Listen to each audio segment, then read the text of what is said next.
Hello students, welcome to SKR maths academy. কিছুক্ষণ আগেই WBCS prelims 2023-এর result বেরিয়েছে। Cut off তোমরা স্ক্রিনে দেখতে পাচ্ছ। জেনারেল ক্যাটাগরিতে 101.25, ওবিসি এতেও সেম এবং ওবিসি বিতেও সেম। এসসিদের কাট অফ হচ্ছে 94.50 অ্যান্ড এসটিদের কাট অফ হচ্ছে 76.25 এবং তারপরে ফিজিক্যালি হ্যান্ডিক্যাপ্ট এবং অন্যান্যগুলো আছে। তো মোটামুটি 5,000 মতো স্টুডেন্ট কোয়ালিফাই করেছে প্রিলিমস, ঠিক আছে। আগস্ট মাসে মেন্স পরীক্ষা। তো তোমাদের আমি কাট অফ প্রেডিকশন করেছিলাম 1 মাস আগে। ভিডিওটা আমার চ্যানেলেই পড়ে আছে, দেখে নিতে পারো। আমি কাট অফ বলেছিলাম 108 +-5, অর্থাৎ 103 থেকে 113-র মধ্যে।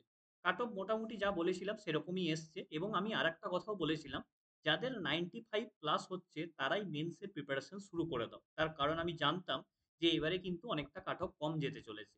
কারণ এবং হচ্ছে যে ডব্লিউবিসিএস এর যেহেতু রেজাল্ট বেরোতে অনেকটা দেরি করে দিল, তাই যারা মেন্সের অ্যাসপিরেন্ট হচ্ছে বা যারা কোয়ালিফাই করলে তাদের হাতে কিন্তু আর সময় নেই, মাত্র 1 মাস সময় আছে।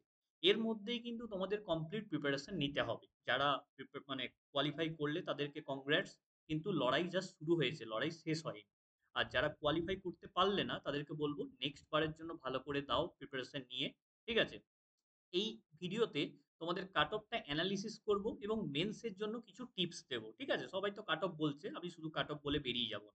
দেখো, একটা জিনিস মনে রাখবে, কাট অফ মানে এক বছর 130 গেছে মানেই তার পরের বছরও 120-25 এরকম যাবে বা 30-এর কাছাকাছি যাবে, তার কিন্তু কোনো মানে নেই। কাট অফ কিন্তু অনেকগুলো ফ্যাক্টরের উপর ডিপেন্ড করে। একটা হচ্ছে কত স্টুডেন্টকে মেন্সের জন্য কোয়ালিফাই করাচ্ছে। দ্বিতীয় হচ্ছে যে কোশ্চেনের স্ট্যান্ডার্ড কিরকম হয়েছে। এইবারে কিন্তু কোশ্চেন অনেকটা হার্ড ছিল। তার কারণ হচ্ছে প্রিভিয়াস ইয়ার থেকে খুব একটা কোশ্চেন রিপিট হয়নি, ঠিক আছে।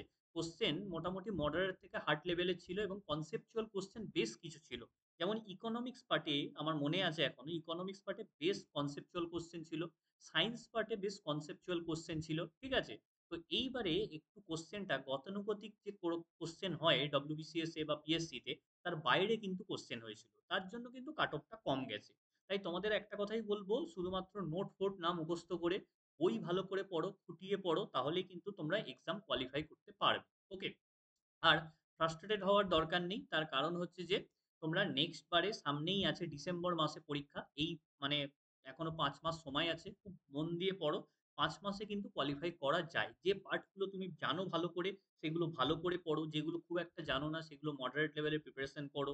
ঠিক আছে? তো কাট অফ হচ্ছে যে কি যাবে এসব ভাবনা চিন্তা না করে নিজের প্রিপারেশনটা ভালো করে যাও। এই হচ্ছে আমাদের সোজা কথা। এরপরে হচ্ছে মেন্সের জন্য কিভাবে প্রিপারেশন নেবে। 1 মাস বাকি আছে। তোমাদের আমি একটাই কথা বলবো, অনেকেই আছে বারবার প্রিলিমস কোয়ালিফাই করে কিন্তু কোনোবার মেন্স কোয়ালিফাই করতে পারে না। তার কারণ হচ্ছে ডেসক্রিপটিভ এর উপর জোর দেয় না। ডেসক্রিপটিভ পেপারটা কিন্তু জোর দিতে হবে। শুধুমাত্র এমসিকিউ এর ভরসায় কিন্তু কোয়ালিফাই করা যাবে না। ওকে? ডেসক্রিপটিভ এ কিন্তু অনেকটা মার্কস থাকে, 200, 200, 400 নাম্বার। আরেকটা পেপার হচ্ছে তোমার মেন্স কোয়ালিফাই করতে সবথেকে ইম্পোর্টেন্ট ফ্যাক্টর, সেটা হচ্ছে ম্যাথ জিআই এর পেপারটা। ঠিক আছে? আগের বারের কোশ্চেনটা তুলে দেখে নেবে, 200-র মধ্যে কিন্তু 190টা ম্যাথ এসছে। ঠিক আছে? এবং অ্যাডভান্স ম্যাথের কিন্তু ভালো, ভালো কোশ্চেন এসছিল। তাই ম্যাথ জিআই পেপার যে বেশি স্কোর করতে পারবে তারই কিন্তু ডব্লিউবিসিএস মেন্স কোয়ালিফাই হবে। কারণ হিস্ট্রি বলো, জিওগ্রাফি বলো, পলিটি বলো, এগুলোতে তোমার ডেভিয়েশন খুব বেশি হয় না। মানে যে ফার্স্ট হচ্ছে আর যে লাস্টের দিকে আছে তাদের পার্থক্য খুব বেশি হয় না। কিন্তু পার্থক্য কোথায় হয়? ম্যাথসে। ম্যাথসে অনেকে 200-র মধ্যে 180-ফাসি তুলে দেয়, আর অনেকে 110-এই আটকে যায়। তাই এই পেপারটার উপর কিন্তু খুবই গুরুত্ব দিয়ে পড়াশোনা করতে হবে। আমাদের ওয়েস্ট বেঙ্গলে দুঃখের বিষয় হচ্ছে মেন্সের জন্য প্রিপারেশন করা এরকম খুব কম চ্যানেলই আছে। সবাই প্রিলিমসকে টার্গেট করে। কারণ হচ্ছে যে ছেলেপিলে বেশি আছে। ঠিক আছে? কোচিং সেন্টারগুলো তো প্রফিটের পিছনেই ছোটে। তো আমি একটাই কথা বলব, যারা ১ মাসের মধ্যে নিতে চাও তাদের তো আর লাইভ ব্যাচ সম্ভব নয়। তোমাদের এখন ভিওডি ব্যাচ দরকার। ঠিক আছে? যেখানে একদম ১ম থেকে শেষ অবধি কমপ্লিট সিলেবাসটা কভার করা আছে। তোমরা তাড়াতাড়ি করে ভিডিওগুলো দেখে নিতে পারবে। তো এরকম আমার একটা ব্যাচ আছে। ঠিক আছে? আমি এটা অনেকদিন আগেই বানিয়েছিলাম, কিন্তু ব্যাচটা এখনো অবধি এফেক্টিভ। এই দুদিন আগে একটা স্টুডেন্ট সিএইচএসএল দিয়ে এলো, একজন ফেস দিয়ে এলো।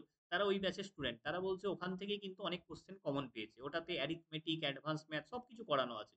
আর শুধুমাত্র অ্যাডভান্সের যে জিওমেট্রি, ত্রিকোণমিতি, অ্যালজেব্রা করে ছেড়ে দিয়েছি, মেনসুরেশন করে ছেড়ে দিয়েছি তা নয়। এমনকি স্ট্যাটিস্টিক্স, পারমুটেশন, কম্বিনেশন, প্রবাবিলিটি যেগুলো টপিকগুলো ওয়েস্ট বেঙ্গলে কেউ করায় না, সেইগুলোও আমি করিয়ে রেখেছি। ঠিক আছে? তাই যদি কেউ সিরিয়াস অ্যাসপিরেন্ট থেকে থাকো, আমাকে এই নাম্বারে আমাকে হোয়াটসঅ্যাপ করবে 9734732959। তোমাদেরকে আমি যে আমার ভিওডি কোর্সটা আছে খুবই কম প্রাইসের মধ্যে, যেহেতু লাইভ ব্যাচ নয় VOD batch, 600 rupees one time, ঠিক আছে? মাত্র একবার 600 দিয়ে তোমরা জয়েন করতে পারো এই ব্যাচটায়। তোমাদেরকে আমি সমস্ত কিছু এই ডিটেইলস এ বলে দেবো। ঠিক আছে? এই ভিডিওটা একটু বেশি করে শেয়ার করে দাও। আর আমি যে কাট অফ প্রেডিক্ট করেছিলাম দেখো আমার চ্যানেলে পেয়ে যাবে পুরোনো ভিডিওতে। Thanks for watching. তোমরা কমেন্ট করে নিচে জানাও যে কার মেন্স এর জন্য কোয়ালিফাই করলে। ওকে?